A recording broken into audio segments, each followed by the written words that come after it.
어제 밴드에 올려놨는데 좀 본 사람 있어요? 밴드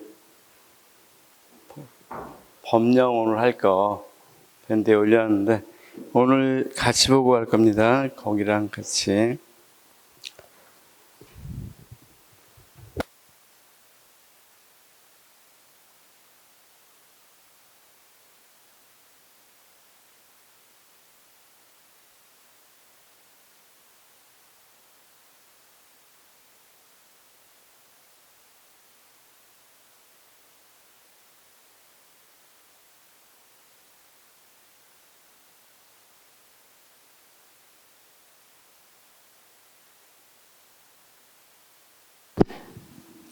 그리고 다음 주부터 수요일 날 안 합니다. 수요일 날 본 수업만 하겠습니다. 본 수업만.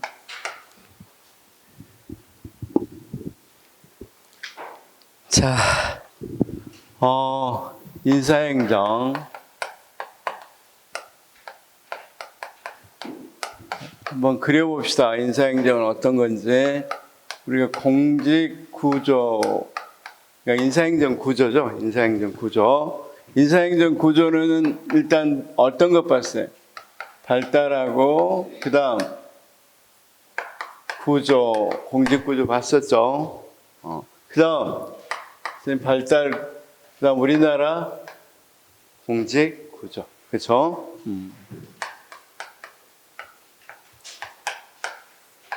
자, 시험에는 이 두 부분에서 많이 나온다고 그랬죠. 발달은 어떤 발달이 있다고 그랬어요? 지금 역관주의에서, 그 다음 실적주의로. 실적주의를 기반으로 직업 공무원제. 그쵸? 실적주의가 폐해가 있으니까 한계를 극복하기 위해서 대표가 이거죠.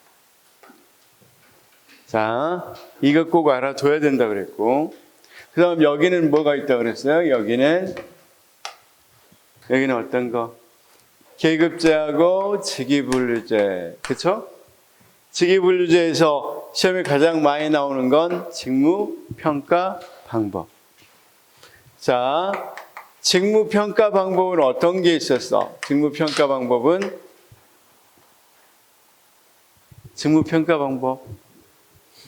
좋았습니다. 서열법. 그쵸? 서열.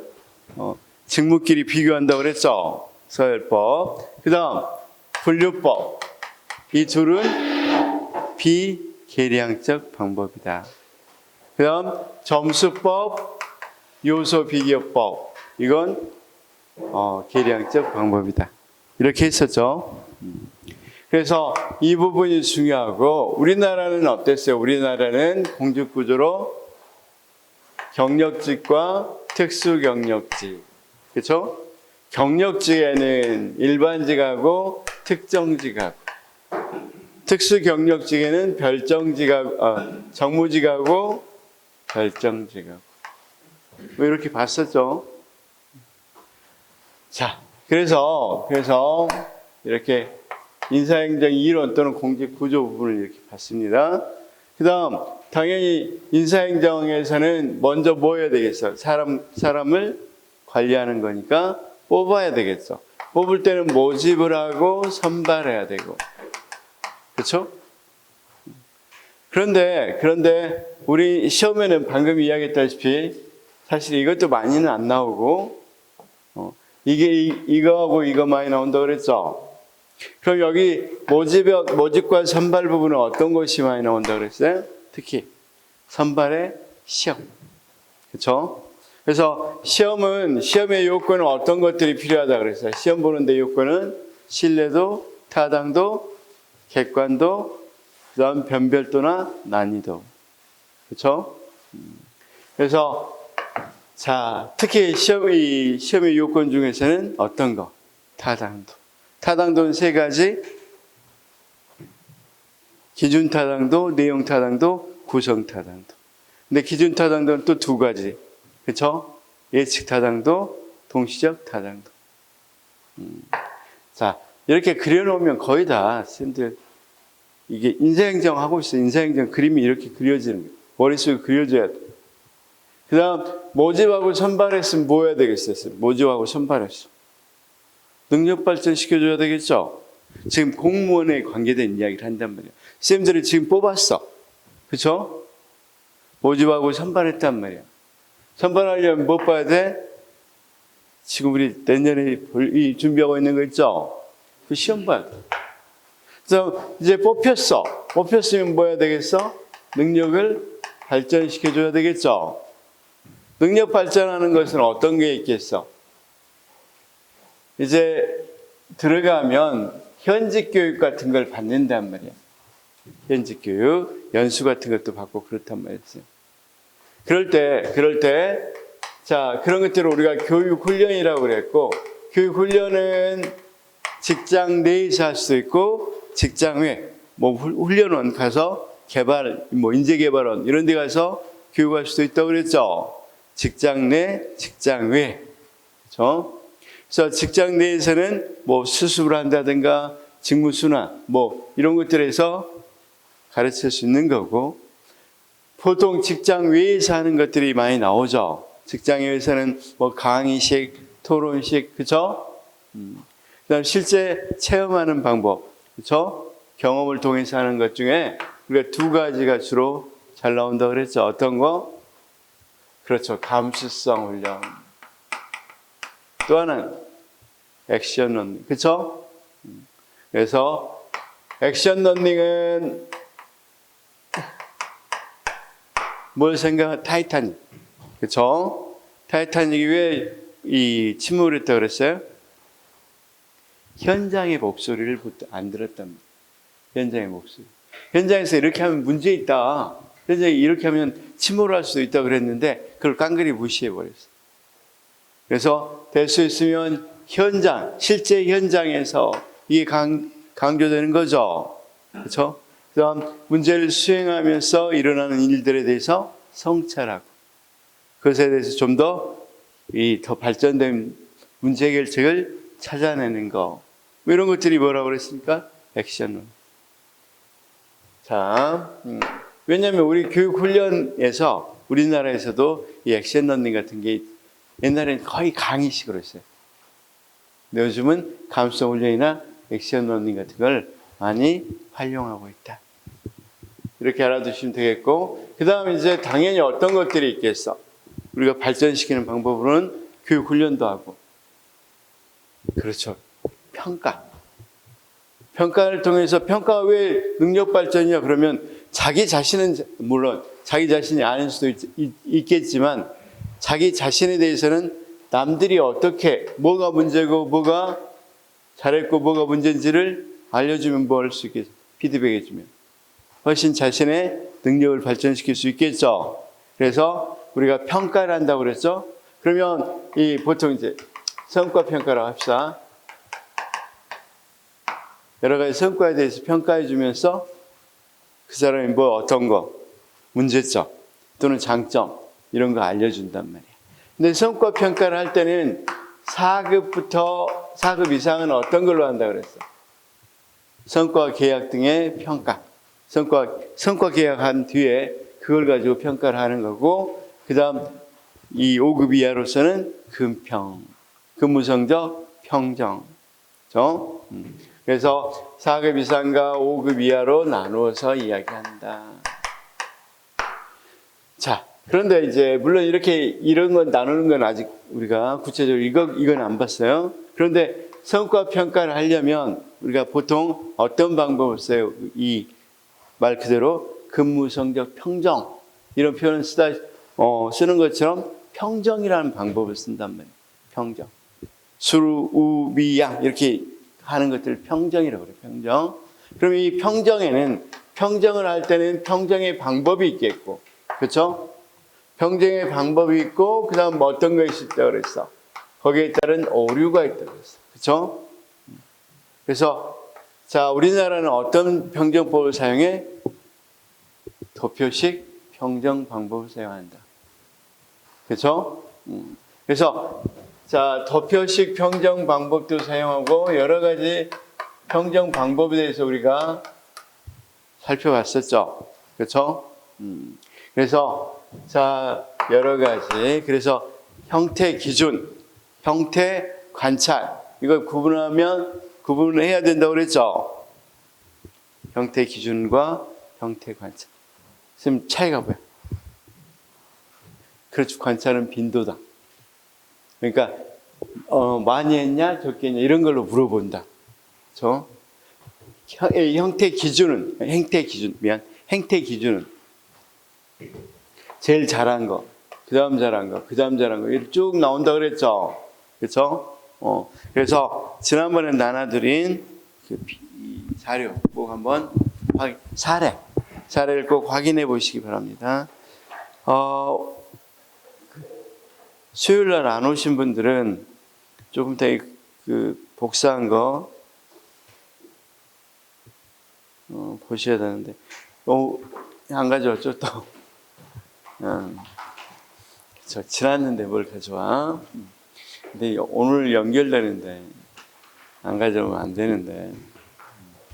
거기 4페이지, 5페이지에 나왔는데, 4페이지, 5페이지에. 쌤 얻어 걸렸네? 지난번에 넣어놓은 거? 4페이지, 5페이지 보면, 4페이지는 행태 기준이죠. 그래서 거기 봐봐. 거기 나와 있고, 질문 문항이 나와 있고, 거기에 답지들 보니까 어떻게 돼 있어?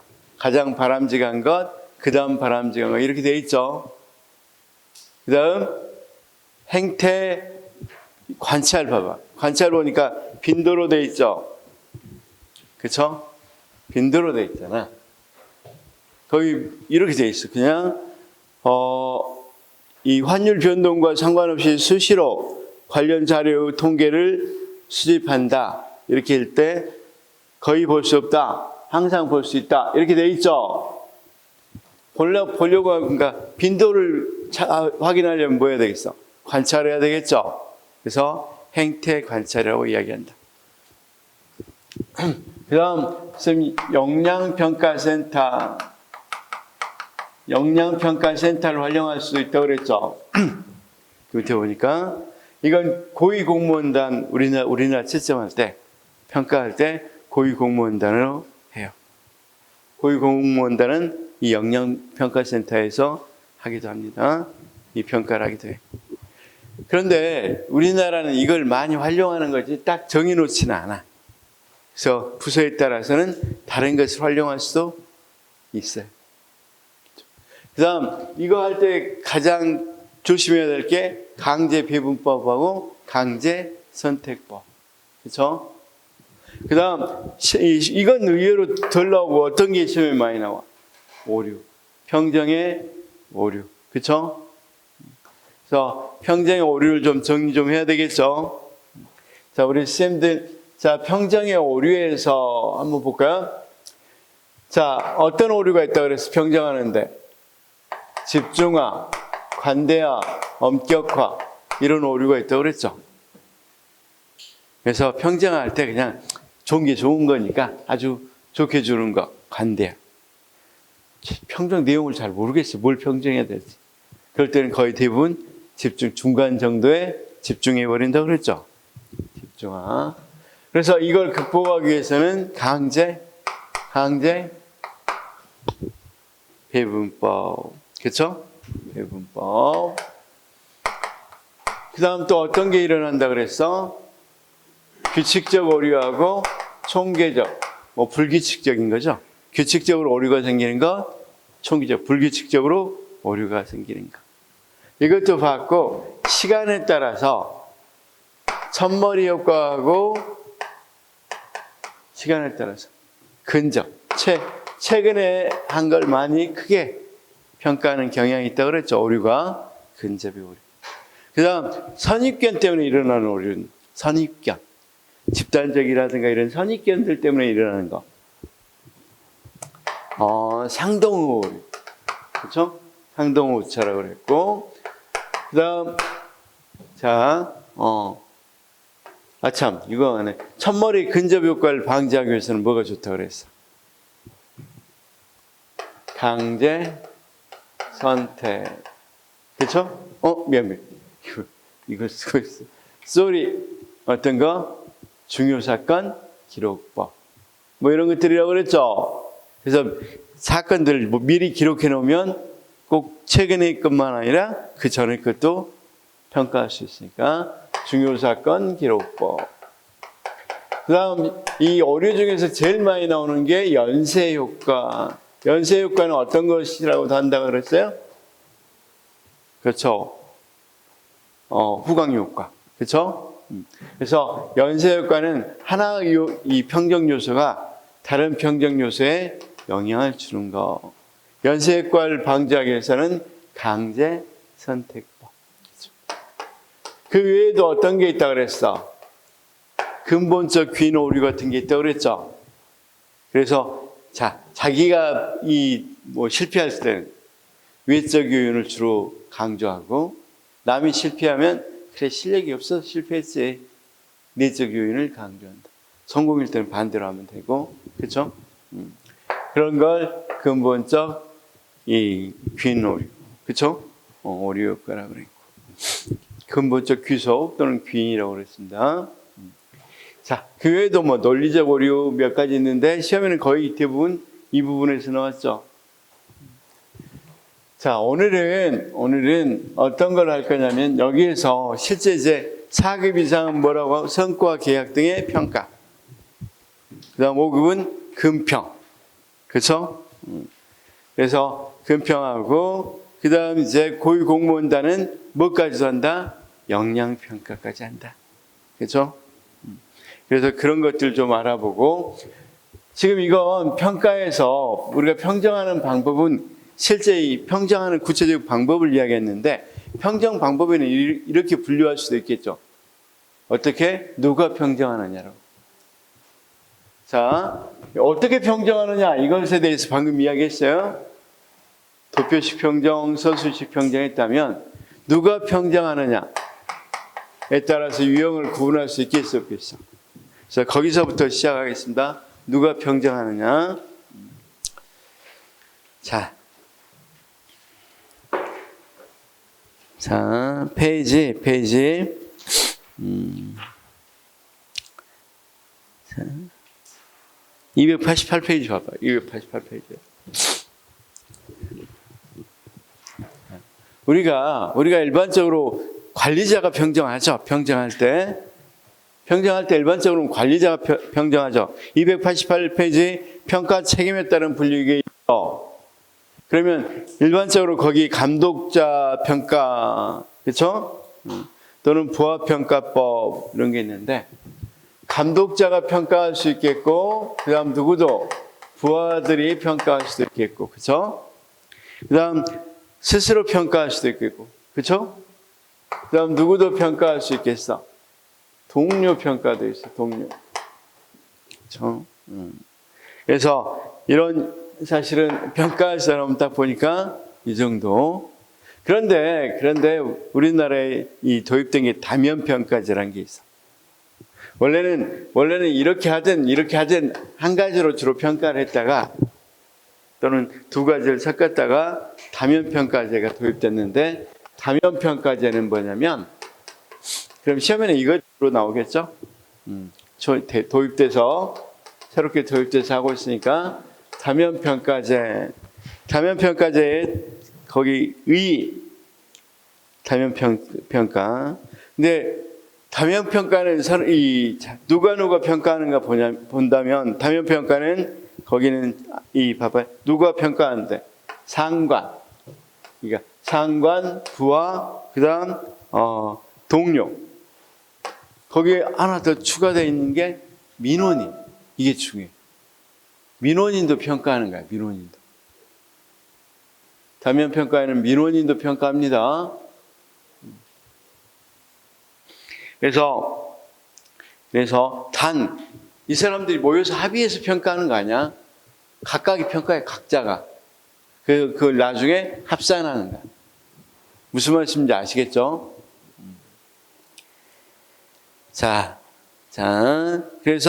그래서 이런 다면평가를 한다는 거. 그럴 때, 다면평가를 할 때, 여기 한번 봐봐. 거기 등장 배경이 있죠. 등장 배경만 간단히 봅시다. 자, 전통적인 구조는 점차 팀제로 바뀜에 따라 팀원들에 의한 신뢰할 만한 성과 피드백이 필요하다. 그러니까 옛날에는 감독만 평가했는데 이제 팀제가 되니까 팀원들도 평가하는 게 필요하겠죠. 그 다음 지식 노동자가 출연돼 있다. 그래서 이제 어떤 사람들, 부하들도 완전히 전문가들이 많이 들어올 수도 있겠죠. 그럴 때 부하들도 사무관을 평가할 수 있어야 되겠죠. 그 다음 조직원들의 참여의식이 확대되고 내외부 고객의 피드백. 왜 그래? 내외부 고객은 누구도 들어간다고 그래서 다면평가는. 민원인. 그렇죠? 이게 무슨 소리냐면 지식 출연자가 등장했다는 게 뭐냐면 옛날에는 자기 부서에 어떻다. 뭐 일반 행정하는 애들만 왔어요. 그런데 갑자기 우리가 전산 같은 걸 해야 돼. 전산을 하니까 요즘 전자정부에서 전산을 하려고 하면 이 전문직으로 뽑았단 말이에요. 그럼 이 사람이 자기 관리자가 뭐 하는가? 이런 것에 관심을 갖는지, 또는 얼마나 잘 도와주는지, 이런 것도 평가해야 되겠죠. 그래서 이걸 이제 지식 출연자의 지식 노동자가 출연했다. 이렇게 이야기합니다. 효용하고 보면 뭔 말인지 알겠죠? 그래서 이제 평가 공정성 객관, 왜냐하면 혼자 하는 게 아니라 여러 사람에게 어느 정도 객관적이겠죠. 우리가 평정도 일종의 평가잖아. 그렇죠? 우리가 시험을 나중에 이제 시험에서도 객관도가 있는데 객관도는 채점자 신뢰도라고 그랬죠. 객관도를 높이는 방법은 이제 이 객관식으로 보면 되겠지만 여러 사람이 평가하면 또 객관도가 높아져요. 자, 실기 같은 거 평가합시다. 뭐 농구나 배구를 할 때 저 사람 동작이 잘 됐는지 못 됐는지, 우리가 또는 다이빙 또는 우리 이 피겨 이런 거 할 때 한 사람이 평가해, 여러 사람이 평가해. 한 사람 평가하면 아무래도 주관이 너무 강하니까 여러 사람들이 평가해서 객관성을 확보하려고 하죠. 그런 것처럼 다면 평가하면 여러 사람이 평가하니까 객관성을 확보할 수 있겠어요. 어느 정도 공정하고 객관성이 확보되고, 그다음 평정의 관심도와 지지도가 높아지고. 그 전에는 사무관만 평정했으니까 평정에 관심 없었겠잖아. 그런데 이제 부하도 또는 동료 다 평정하니까 관심 갖겠죠. 그다음 국민중심적, 고객중심적 행정이 강화될 수 있겠고, 아까 누구도 평정하니까 민원인도. 그다음 조직 내의 원활한 인간관계 형성되겠다. 그렇죠? 자기 옛날에 조금 갑질했단 말이에요, 사무관이. 근데 부하도 평가하면 어떻게 곤란하죠. 좀 잘해줘야 되겠죠. 그래서 그다음 팀제나 매트리스 조직의 효용이 크고, 한계점은 평가의 정확성이 있어야 된다. 사실은 선생님 여기 봐봐. 우리가 이 감독자나 이런 사람들이 평가할 때는 평가 훈련을 받아서 평가를 하거든요. 그다음 또 여러 해 해봤으니까 전문성이 있겠어 없겠어. 근데 막 들어온 부하가 평가한다? 또는 민원인이 평가한다? 상당히 이 정확성에는 저해될 수 있겠죠. 그다음 그래서 신뢰성이 저하될 가능성이 있고, 그다음 특정 부처에 유리할 수도 있겠고, 그렇죠? 자, 왜냐면 신설 조직이나 부처가 통합되어 있다면 뭐 여기 조그만 부서 있고 큰 부서가 있어. 그러면 아무래도 이 같이 했던 사람들이 이 사람들 어때? 잘 모른단 말이야. 그래서 평정을 좋게 안 주겠죠. 그렇죠? 자, 그래서 특정 부처에 유리하단 말이 그런 겁니다. 그다음 대중영합적, 아무래도 인기 있으려고만 하겠죠. 인기 없는 것들 잘 안 하려고 할 거 아니야, 관리자가. 이런 것들이 있겠다. 그다음 업무가 복잡하다, 뭐 이런 것들은 놔두고. 그다음 290 조금 중요한 부분, 거기 290페이지 보니까 우리나라 다면평가 제도는 2008년 다시 임의 규정으로 완화됐다. 그래서 다면평가 결과는 해당 공무원에게 공개할 수 있고, 다면평가는 역량개발, 교육훈련, 승진, 전보, 성과급 지급 등에 활용 가능하다. 그렇죠? 그러니까 그 전에까지는 다면평가를 반드시 하도록 했어. 근데 부처에 따라서 하려면 하고 안 할 부처는 안 해도 된단 말이야. 임의적으로 바꿔줬으니까. 그다음 이 평가한 건 공개할 수 있다고 그랬습니다. 그다음 교육훈련이라든가 승진 이런 데다 활용할 수 있다. 됐습니다. 이 부분하고 이제 293페이지 하기 전에 이 부분만 조금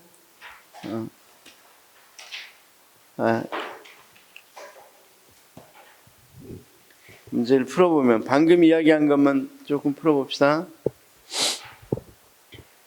문제 OX만 조금 풀어보면 방금 이야기한 거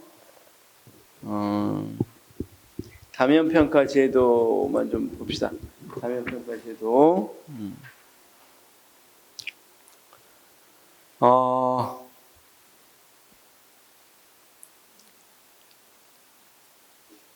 영향 놔두고 다면평가 그렇죠? 거기 36번 한번 볼까요? 36번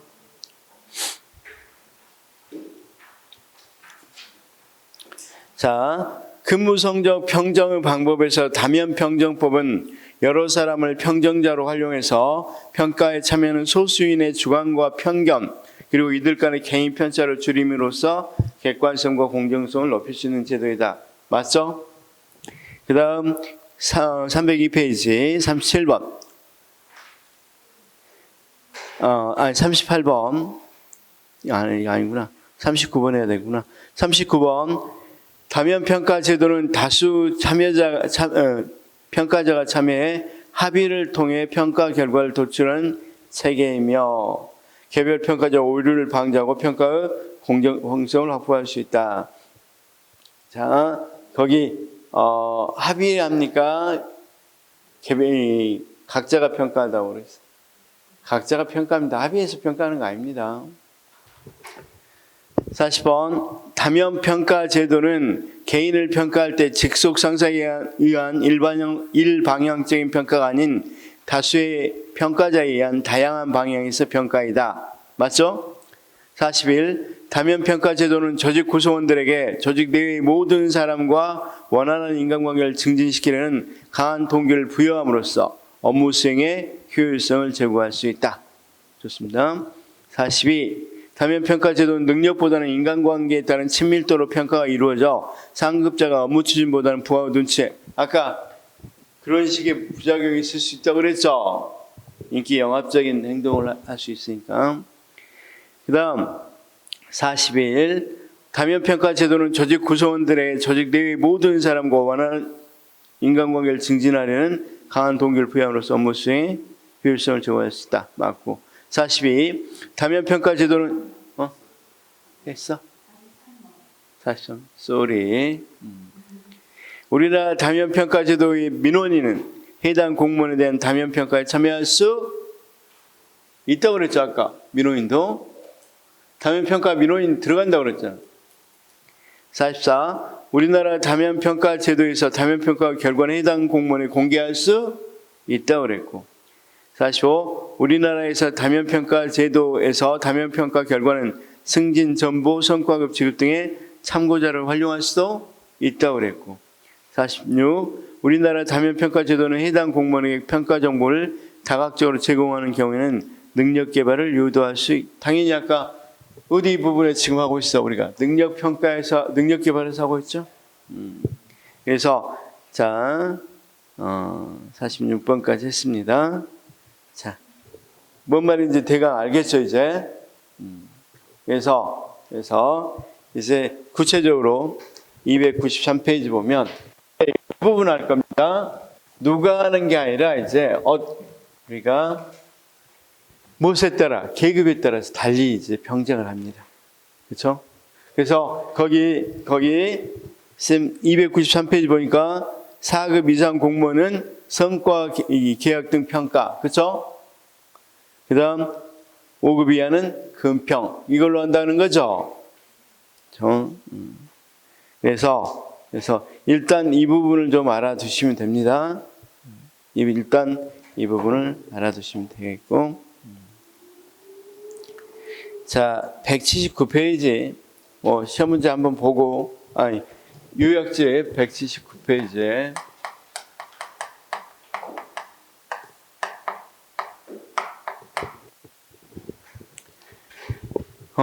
거기 이렇게 돼 있죠? 거기 보니까 성과 계약 평가하고 근무 성적 평가를 비교한 거 나와 있죠?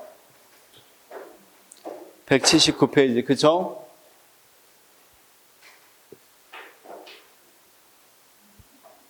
그래서, 자, 성과 계약 등 평가는 이 연 몇 회입니까? 1회입니다. 연 1회. 한 번만 합니다.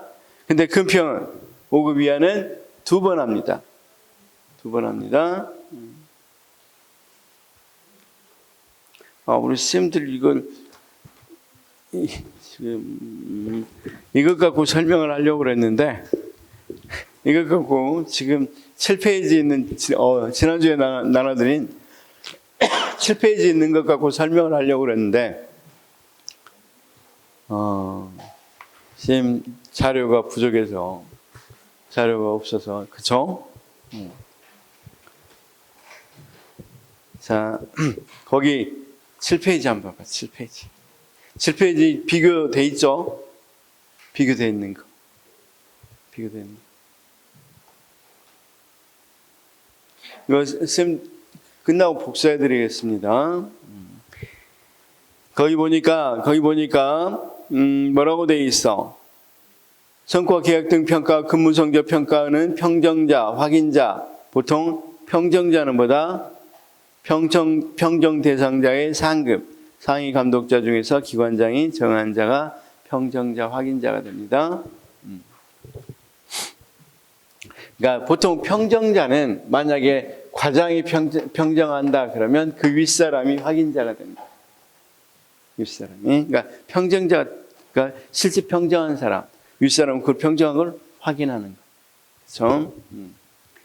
평정 대상에서 보니까 성과 계약 등 평가는 고위공무원, 4급, 5급 이하 우정직 가능이라고 그랬으니까 그냥 그런 것들을 필요 없이 그냥 어떻게 외워주면 되겠어요. 그냥 4급 이상 이렇게 외워두십시오. 그 다음 근무 성적 평가는 5급 이하 이렇게 돼 있죠.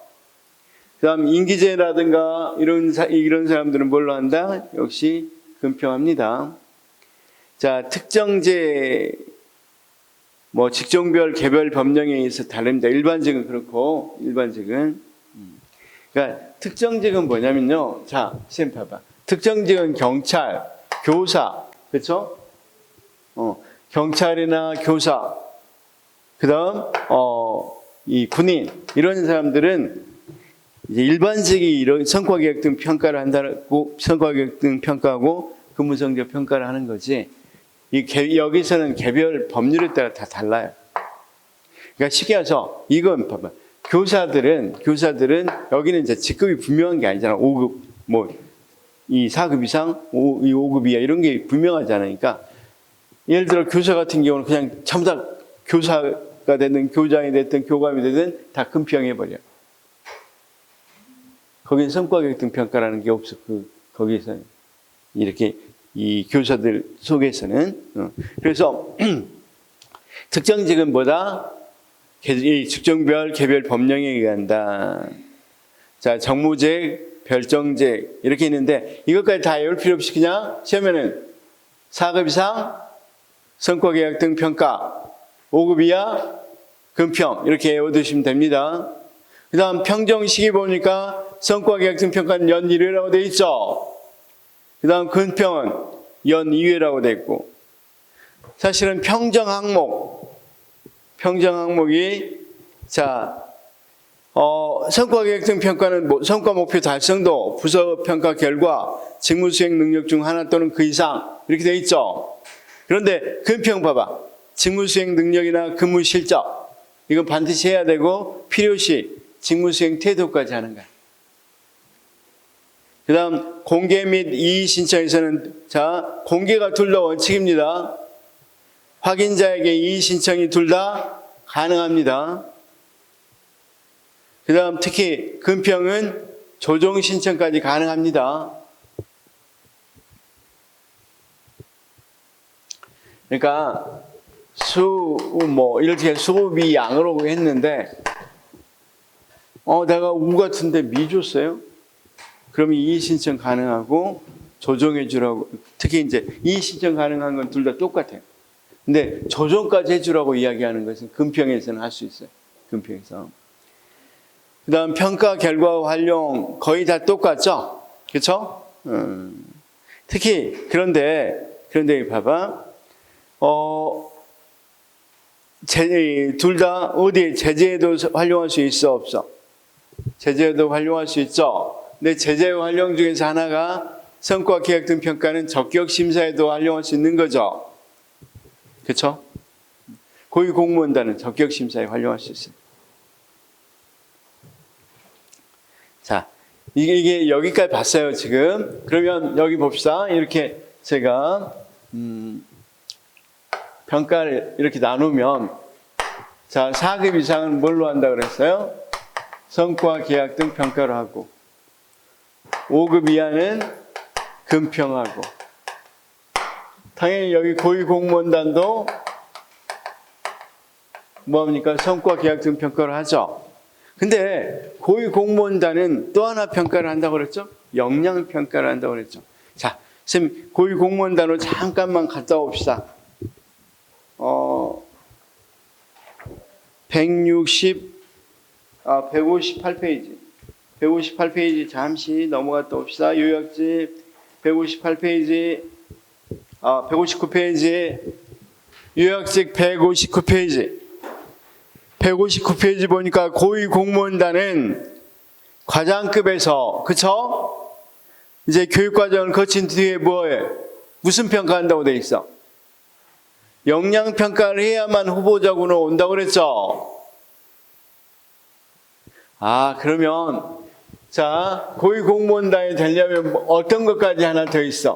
고위 공무원단은 역량 평가까지 더 있다는 걸 알 수 있겠죠? 그래야 후보자군이 돼. 다시, 그래야 뭐가 될 수 있어요? 후보자군이 되고, 거기에서 뭐가 선발이 이루어지는 거예요.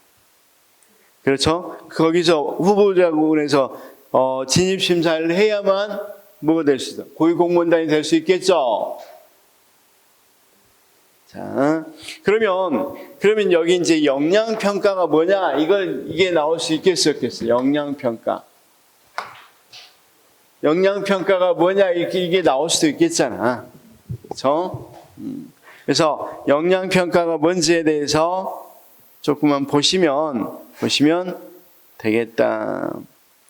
그래서 역량평가 한번 앞에 가서 역량평가를 좀 보도록 하겠습니다.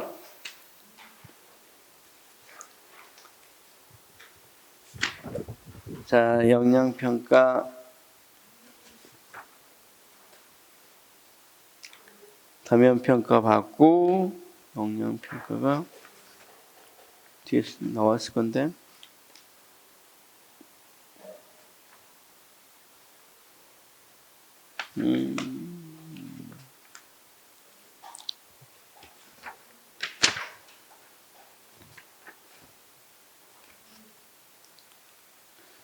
자, 좋습니다. 여기 봐야 되겠다. 선생님, 역량평가 있었는데, 여기 한번 180페이지 역량평가 한번 볼까요? 요약집 180페이지 역량평가. 자, 기존평가 문제점이 뭐라고 그랬어요? 선생님, 기존평가 문제점이. 180페이지 요약집 180페이지 오니까 기존평가 문제점이 뭐라고 그랬습니까? 근무 실적 등 과거 성과 중심의 사후적 평가인데 역량평가는 업무 수행에 필요한 역량을 사전적으로 검증한다. 그렇죠? 그러니까 선생님, 이 어떤 능력, 미래의 능력을 평가하는 거야. 잠재력을 평가하는 거야. 잠재력. 역량평가는 뭐 어떤 뜻이 있다고? 잠재력을 평가하고, 그 다음 평가 방식이 이 구조화된 모의 상황을 설정하고 외부 변수를 통제하고 우연히 되거나 이러면 안 되겠죠. 그래서 외부 변수를 통제하고 다양한 실행 과제를 주고 나서 다수 평가자가 합의해서 평가가 이루어지고, 그래서 미래 행동에 대한 잠재력을 측정한다고 되어 있죠. 다음 다양한 역량을 측정 활용한다.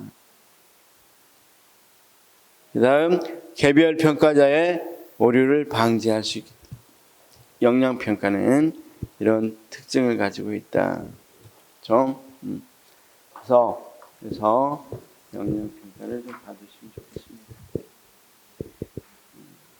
그래서 사실 우리가 조금만 보면 281페이지 책 281페이지 보면 거기 보면 역량 평가라는 말 있죠. 그러니까 역량 기반 교육 훈련 확대 이 부분 있죠. 그렇죠? 그래서 거기 나번 역량의 종류 봐봐. 역량의 종류. 역량의 종류에는 자, 특히 고위 공무원단은 어떤 것들을 본다? 전략적 사고, 문제인식, 성과 지향, 변화 관리, 고객 만족 이런 것들을 평가한다는 거예요. 그렇죠? 조정하고 통합하고, 그렇죠? 이런 것들. 과장급은 정책 기획, 성과 관리, 조직 관리, 의사소통 뭐 이런 것들을 평가하고. 그러니까 역량입니다. 역량. 이런 역량들을 여기서는 훈련시키는 거고 실제로 이런 것도 훈련시켰으니까 이걸 뭐한다? 평가하는. 자, 그래서 역량 평가도 사실은 조금 중요하니까 몇 가지 중요한 부분만 좀 보도록 하겠습니다. OX로 정리를 좀 해봅시다. 지금 자 4급, 5급 역량 평가까지 한번 다 문제를 풀어보도록 하죠. 자, 그러면 우리가 쭉 보면 자 봅시다. 10번부터 볼까요? 10번.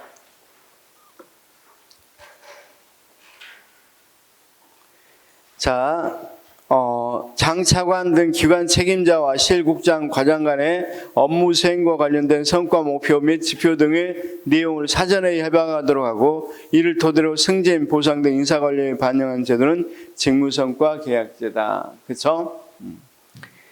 다음 11. 직무성과 계약제도는 각 부처 전반의 정책에 대해서 평가하는 거 아니라 그랬죠?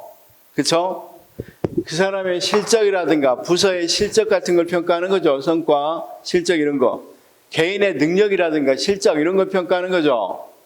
그 다음 부서의 성과를 평가하는 것이 정책에 대한 성과 평가는 그래서 정책 평가하고는 유사하지 않아요. 우리가 정책학에서 정책 평가했었죠. 자, 봐. 우리가 정책학에서 어떤 게 있었어? 정책 의제 설정, 정책 결정, 정책 집행, 정책 평가 이 네 가지 영역이 있었죠. 그럴 때 이 정책 평가는 했던 걸 그 정책에 대해서 평가하는 거고 이건 지금 사람을 지금 금평하는 거잖아. 그러니까 금평이 원래는 금평이라고 불렀지만 이제 4급 이상은 바꾸기를 성과 계약 등 평가로 바꿔놨어. 그러니까 결국은 그 사람에게 계약을 했단 말이에요. 뭐 하겠다 이렇게 계약을 했어. 그럼 거기에 대해서 뭐 하는 거야 지금? 평가를 하는 거란 말이에요. 그러면 이 사람이 어떻게 평가되는 거 봐. 선생님의 실적 같은 거. 그렇죠? 능력이나 실적 평가하겠죠. 그 다음 만약 기관장이면 그 기관의 성적 같은 것도 평정하겠어. 전반적인. 그런 것들을 평정하지 정책을 평가하지는 않는다. 정책 평가하고 다르다. 그렇죠? 그 다음 12번 직무성과 이 계약제도에서 성과계약의 바탕을 둔 관리는 투입이 아니라 산출, 성과를 중점적인 대상으로 하고 있으므로 투입에 대한 통제는 완화하고 성과 측정. 그렇죠. 자, 성과의 측정을 강조합니다. 성과의 측정. 그래서 성과계약제야, 성과계약제. 옛날에는요, 이렇게 했어. 이 금평은 그거 없으니까 금평하고 조금만 비교해서 설명을 해보겠습니다. 원래는 전부 다 우리가 금평을 했어요. 4급 이상도. 그리고 금평은 뭐냐면 쌤이 이제 거기 이제 임용을 받았어. 공무원으로. 그러면 구청에 있으면 구청 만약에 과장부터 단위가 과장으로 과에서 평정이 먼저 이루어진다면 과장이 뭐였냐면 그냥 근무 실적이 어느 정도인지 또는 수행 능력 이런 것들을 평가를 했었단 말이에요. 그냥 이 4급도 그렇게 했어요. 이상도. 그런데 여기 이상부터는 어떤 것들, 뭐가 신자유주의가 들어오면서 성과를 굉장히 강조했죠. 그러다 보니까 이제 4급 이상 과장급 되면 이제 기관장을 거의 어떤 부서장을 할 수 있거잖아. 그러니까 이 사람들한테는 그 부서나 개인의 어떤 것들, 성과를 어떻게 내겠다는 걸 계약을 해요. 어떤 것을 어떻게 하겠다. 그러면 이제 여기서부터는 어떻게 하겠어? 이제 그것에 입각해서 평정을 하는 거예요. 실제로 성과를 달성했는지. 또 부서장을 하고 있으면 부서도 평가가 될 수 있겠죠. 부서장으로서 어느 정도 잘 리더십을 발휘해서 부서가 생각하는 성과를 올렸는지 이런 것들을 본단 말이에요. 이해는 됐죠? 그래서 이제 성과 측정이 강조되고, 그 다음 직무성과 계약제도는 상하급자 간의 합의를 통해서 목표를 설정한다는 점에서 이 점에서는 MBO하고 유사하죠. MBO도 우리가 조직론에서 봤었잖아. MBO도 서로 목표를 뭐 한다 그랬어? 목표를 합의해서 정한다고 그랬죠. 근데 이 MBO하고 차이는 MBO는 이렇게 밑에서부터 목표가 정해져서 위로 이렇게 올라갔잖아. 상향식. 근데 여기는 그런 게 아니야. 그냥 위에서 어느 정도는 하향식으로 내려줘. 업무를, 성과를. 그런데 그 성과에 대해서 어느 정도 뭐 한다? 합의를 보는 거야. 그러니까 이건 상향식이 아니라 하향식. 그렇죠? 자, 그다음 이제 MBO는 주로 내부 지향이라면 이 성과 지향은 외부로 보여지는 것까지, 고객들이 만족을 얼마 했는지 이런 것까지 다 하니까 외부 지향이라고 그래요. 자, 그다음 이 14번 직무 성과 계약 제도는 종래의 성과 평가 시스템이 산출물에 대한 평가에 치중한 측면을 보완하기 위해서 고객에 미치는 최종 결과 아웃풋이 아니라 아웃컴까지. 그렇죠? 자, 우리가 어떤 거 배웠어? 산출물, 그렇죠?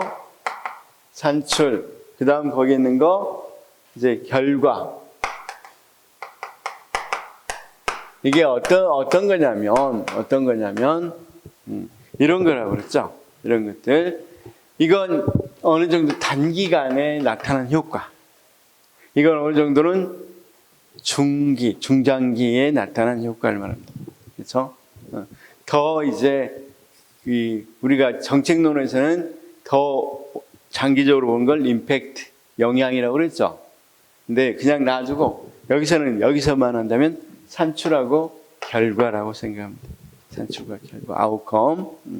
그러면 여기가 보다 아웃풋, 여기는 아웃컴.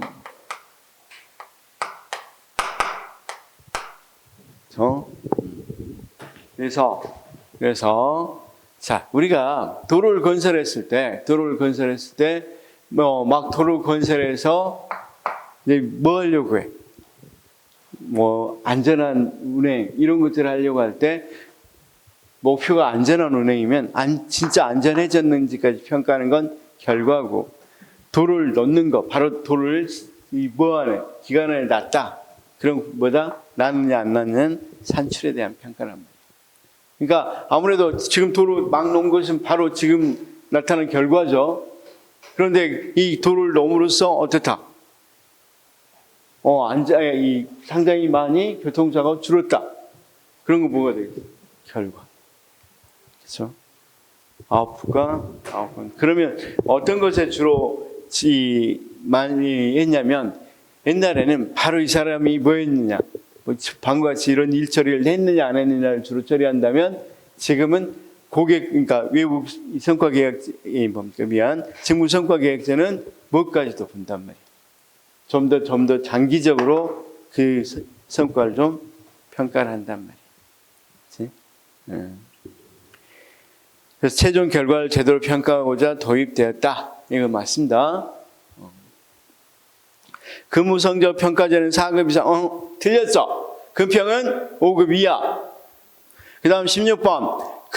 금평은 매년 말일을 기준으로 뭡니까? 1회 평가가 실시된다. 매년 말일은 뭐야? 12월 31일이겠죠? 그렇죠? 그런데 그게 아니라 두 번 실시하는데 6월 말, 12월 말. 금평은 두 번 실시합니다. 그래서 이건 뭘로 바꿔? 근무성적 평정은 매년 연 2회 실시된다고 써주면 되겠죠?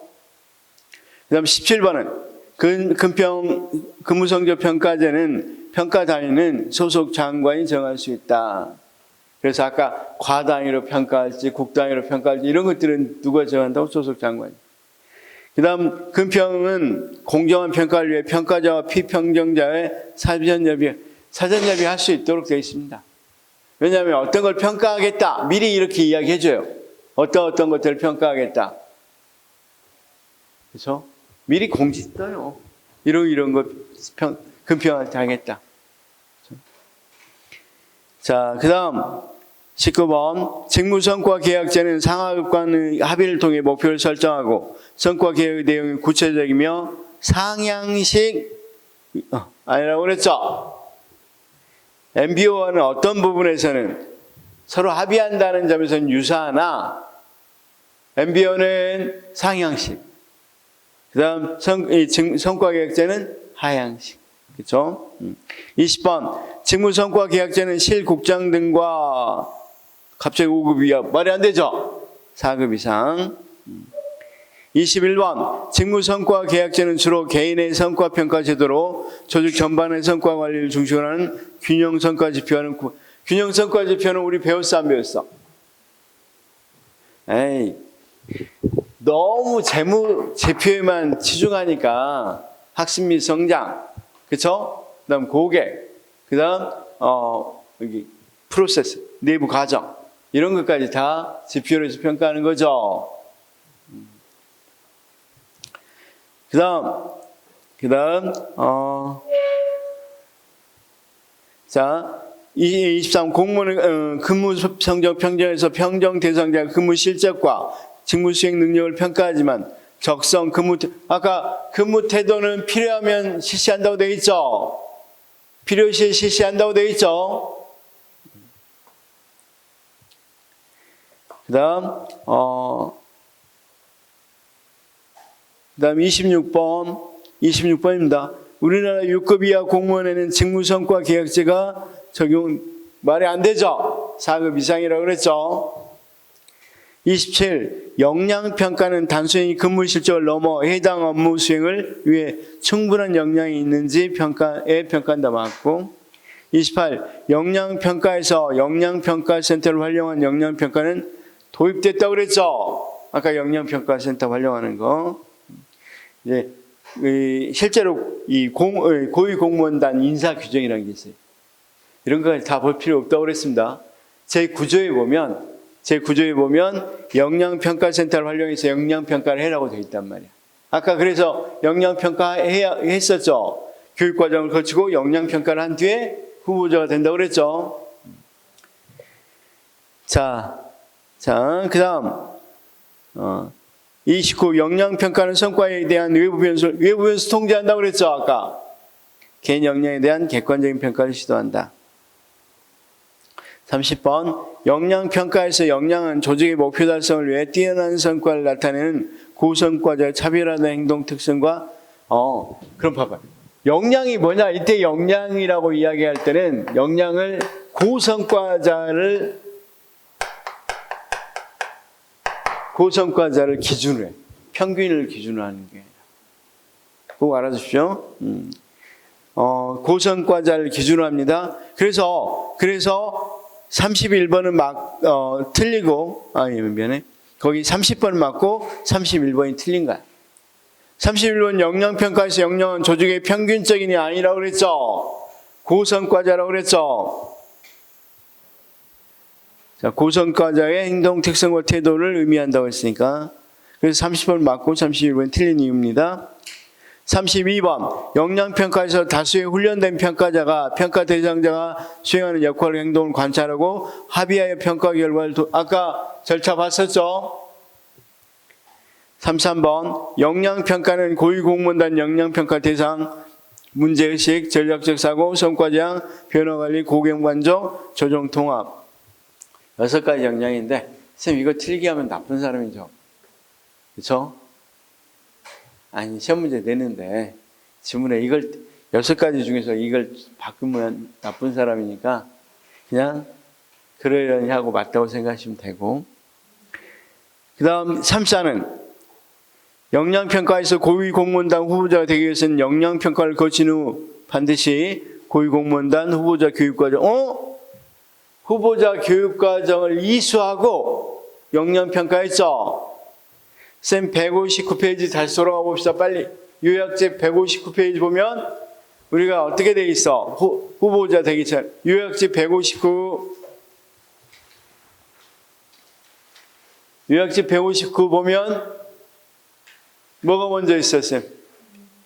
보니까 교육과정이 먼저 있죠. 교육과정이 있고 나서 뭐합니까? 역량평가하죠. 자, 그래서 그 정도 좀 알아두시면 좋겠고 쭉 보시면 또 자, 그 다음 쭉 우리가 오류 부분이 쭉 나와 있죠. 그 뒤에는 오류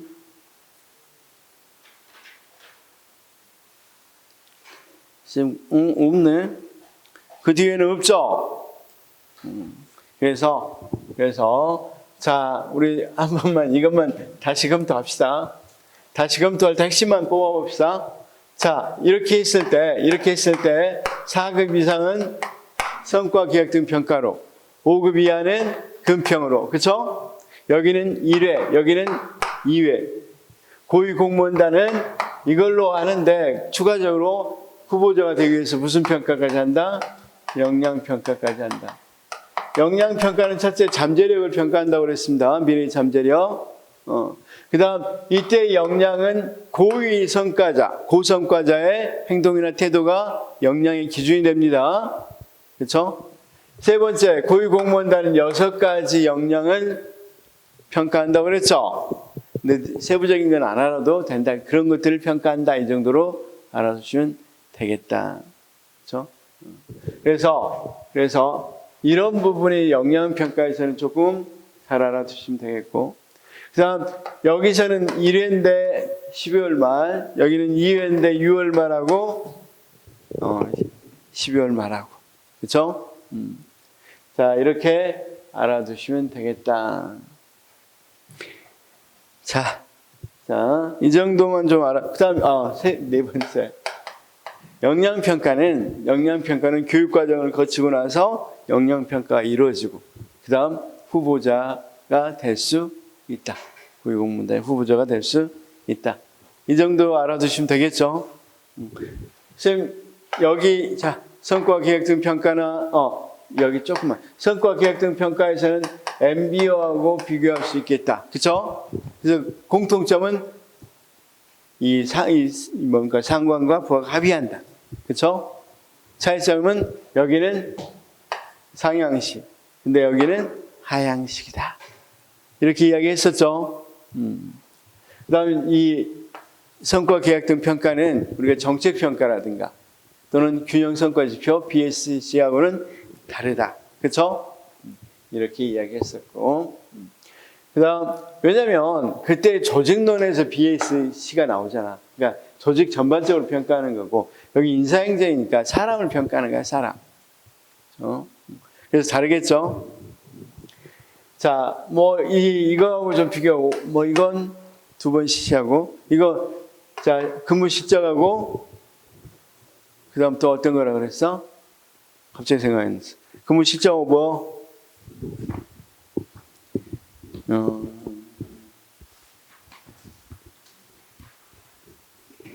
거기 이제 직무수행 능력. 근무 실적하고 직무수행 능력을 주로 평가하고 근무수행 태도는 필요시 평가한다고 그랬죠. 근무수행 태도는 필요시 평가한다. 선생님 그냥 거기 봐도 돼요. 그냥 179페이지 나왔나?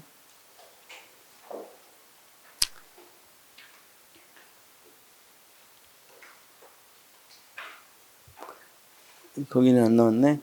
필요시 평가한다. 자,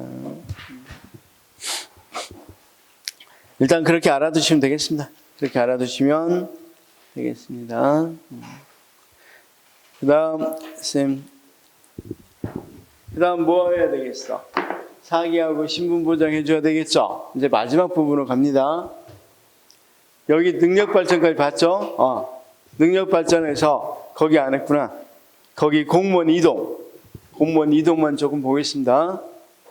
자, 여기 왜 공무원 이동이 능력발전입니까?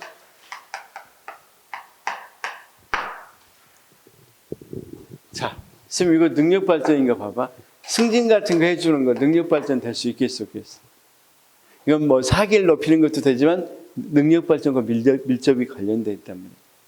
그래서 직무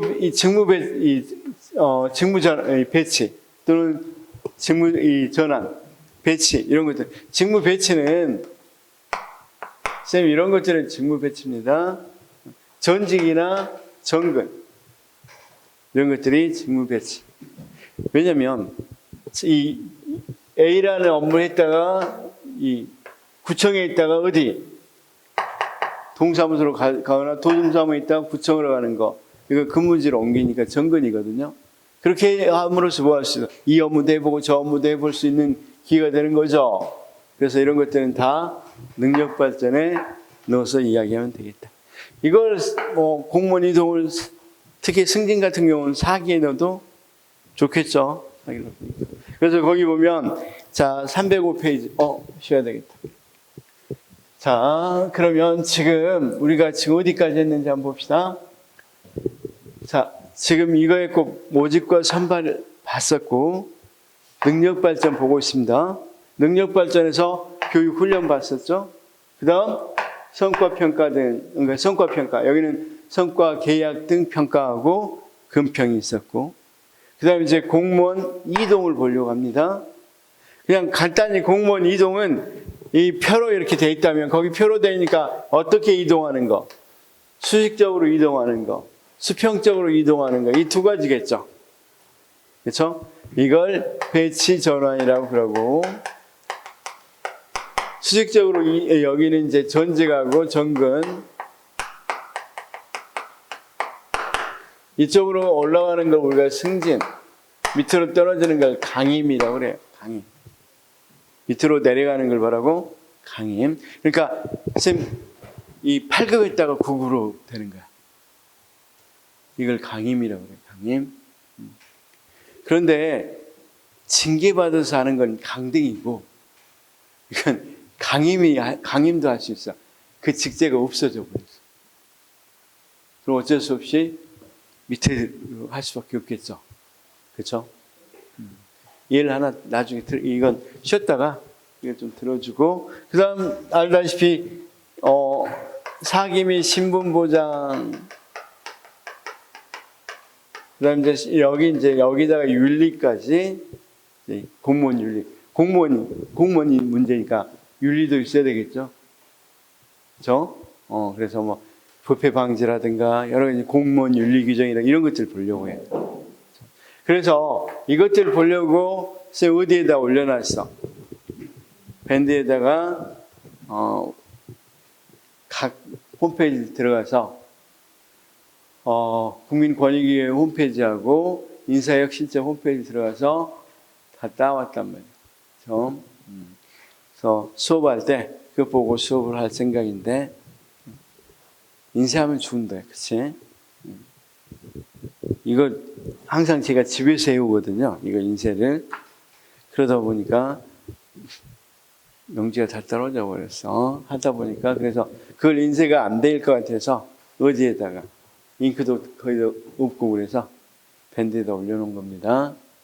그러니까 밴드에다 올려놨으니까 이걸 프린트 할까요? 여기서 프린트를 밴드에다 올려놓은 거 선생님 다운받아 프린트 할 수 있잖아. 여기서 안 되나? 복사?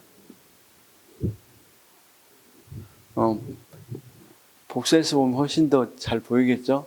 예, 핸드폰보다는. 그럼 아마 이 수업하고 보수하고 이제 이거 할 때 보수 끝나고 하면 오후에 할 것 같아. 식사 때, 점심시간 때 할 수 있으면 해주시면 고맙고.